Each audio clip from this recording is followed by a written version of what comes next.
Barnabé est suscité donc par une intervention de l'Esprit Saint. Je ne sais pas par quel moyen il est passé, mais en tout cas, après avoir prié et jeûné, eh bien, la communauté dit voilà, on va confier à Paul et à Barnabé la mission vers les terres plus lointaines, et donc on va les accompagner de notre prière, certainement aussi de quelques secours matériels, pour qu'ils puissent remplir cette mission.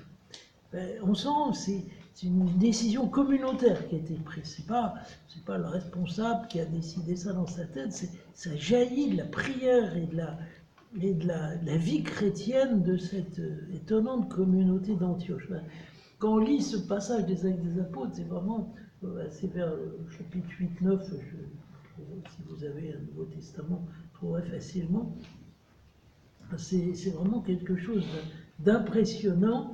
Et aussitôt, ils les laissèrent à leur mission. Alors voilà, on imagine, tout le monde parce que Antioche n'est pas sur le bord de la mer, ils ont dû descendre jusqu'au port sur la Méditerranée. On imagine toute la communauté s'est déplacée pour leur faire ces adieux. Et puis voilà, ils sont partis.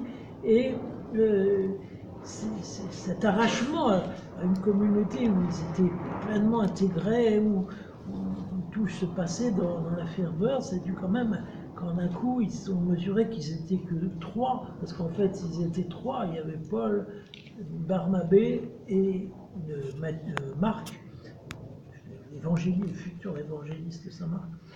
Donc ils se sont trouvés tous les 3. Alors le patron, c'était pas Paul d'ailleurs, c'était Barnabé, parce que Barnabé était originaire de Chypre, donc ils ont d'abord été à Chypre.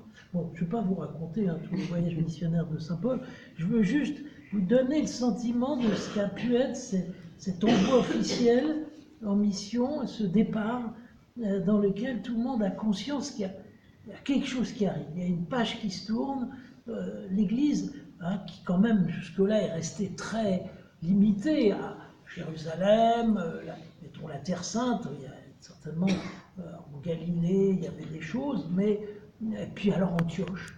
Mais voilà que d'un coup, on ouvre encore plus largement les portes et quelque chose se produit et qui va s'accomplir dans tous ces voyages missionnaires de Paul que vous verrez la description dans les Actes des Apôtres. Alors nous sommes relativement bien renseignés sur la manière dont Paul vivait ça.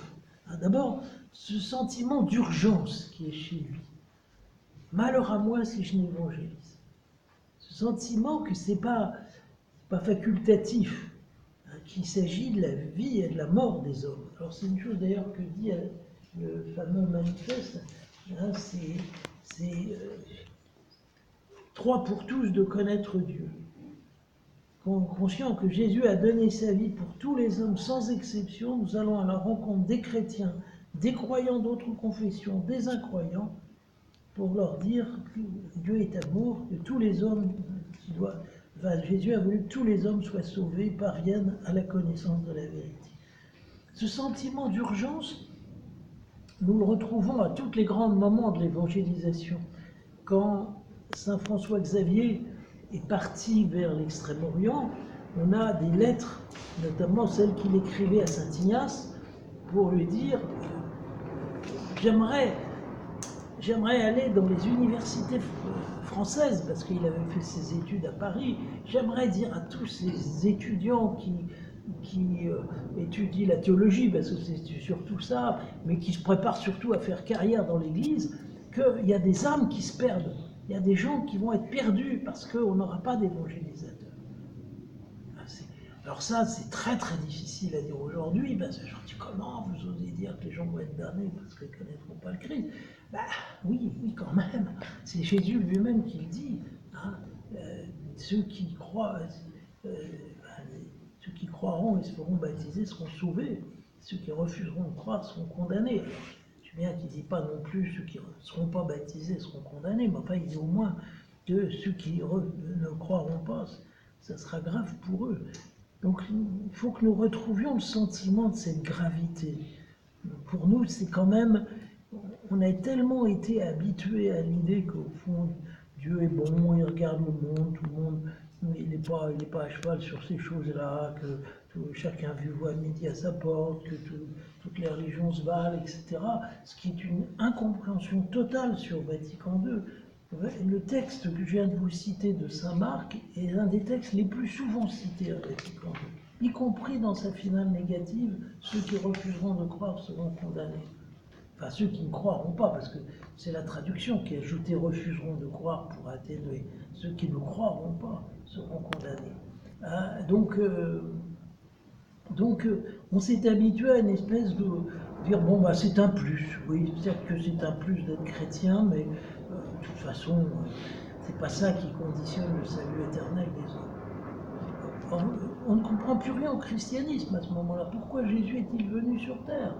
Il y avait des gens bien avant lui quand même, Jean Moreau, il y a des religions qui n'étaient pas toutes scandaleuses, il y avait des très beaux exemples de spiritualité, même païenne, enfin, il ne faut pas noircir le tableau non plus.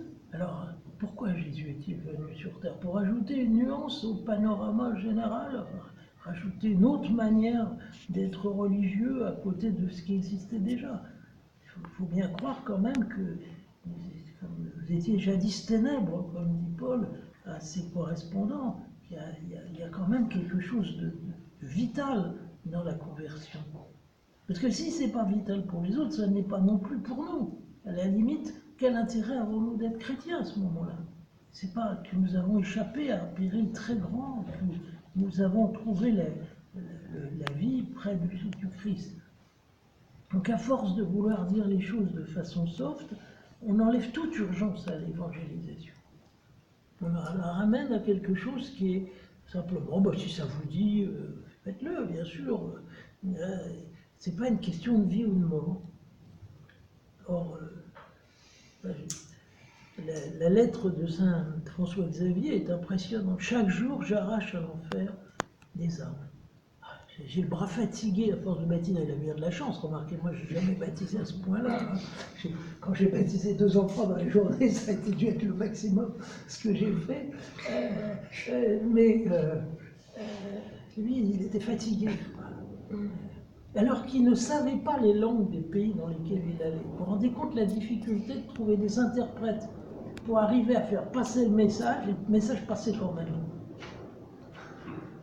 On reste complètement sidéré. Comment il a pu avoir un tel succès soulevé? On m'a parlé comme ça aussi d'un prêtre qui était allé en Amérique du Sud et qui ne savait pas un mot d'espagnol. Il paraît qu'il a fait des conversions à tour de bras. Tu trouvais effectivement des traducteurs, on peut penser quand même, mais pour communiquer ça au-delà d'un traducteur, il faut quand même... Ça enlève beaucoup de la percussion du discours, hein, quand on passe... J'ai passé par un traducteur, si bon soit-il. Quoique j'ai connu, comment il s'appelait, c'était un Italien, un prêtre italien qui avait un énorme rayonnement. Et une fois, je l'ai vu à Montmartre, et en fait, il parlait tout bas, on n'entendait pas grand-chose, mais son traducteur, au contraire, avait un verbe extraordinaire. Et le père est en train de nous dire que, etc. Alors tout le monde était très remué par le traducteur, plus que par le discours de enfin, Don Gobi, voilà, j'ai trouvé son nom, c'était Don Gobi. Donc, Paul, pour revenir à lui, c'est ça. Malheur à moi si je n'évangélise. Ce sentiment d'urgence. Et que vous savez, quand il pense aux Juifs, c'est-à-dire à ses frères de race, cette phrase presque insensée dans laquelle il dit pour eux, pour qu'ils puissent trouver le Christ, j'aimerais être anathème. C'est-à-dire séparer moi-même du Christ. Dis attention, Saint Paul, n'exagérez pas dans vos formules, hein, n'allez pas trop loin quand même. Vous ne pouvez pas souhaiter d'être séparé du Christ, c'est pas possible, puisque c'est pour lui que vous faites ça. Mais quand même, hein, il faudrait presque goûter les peines de l'enfer pour pouvoir les arracher à ce même enfer. Alors on voit aussi dans la conscience missionnaire de Saint Paul cette volonté d'être vraiment un instrument complètement remis aux mains du Christ, pour laisser passer sa puissance. C'est une formule qu'il emploie beaucoup, la dynamique du Christ, la dynamique de Dieu, hein, d'être traversé par cette puissance du Christ. Il en a fait l'expérience, bien sûr. Il a fait l'expérience d'abord sur lui, par l'intervention du Christ sur lui au chemin de Damas, mais aussi par les moments où il a été comme saisi par cette puissance du Christ. Il a été, comme il dit, collaborateur de la grâce, encore une de ses formules. Quelquefois, quand il est tenté de mettre en avant son rôle, il dit non, non pas moi, mais la puissance du Christ, la dynamique du Christ, la dynamique du Christ avec moi. Donc, il sait bien, lui, que bien sûr, l'évangélisation, c'est pas lui, c'est le Christ, mais que le Seigneur a voulu, d'une manière mystérieuse, le mettre à part dès le sein de sa mère. Il reprend les formules de Jérémie, dès le sein de sa mère pour être le messager de l'évangile. Et cette collaboration de la grâce, quelque chose de très beau.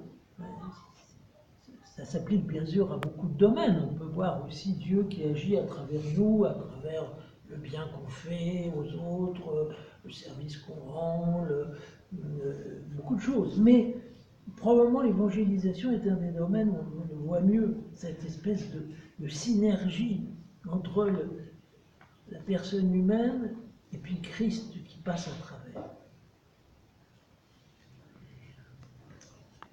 Alors, dans cet extrême que représente pour Paul la rencontre missionnaire, ce moment où on se trouve face à des gens qui n'ont pas encore la foi et qu'il s'agit de faire bouger, eh bien, il nous livre un peu son secret, c'est-à-dire cette dépossession de soi pour ne pas rajouter le moindre écran entre le Christ et les âmes. C'est pour ça qu'il peut dire, j'ai voulu être grec avec les grecs, juif avec les juifs, pleurer avec ceux qui pleurent, me réjouir avec ceux qui se réjouissent.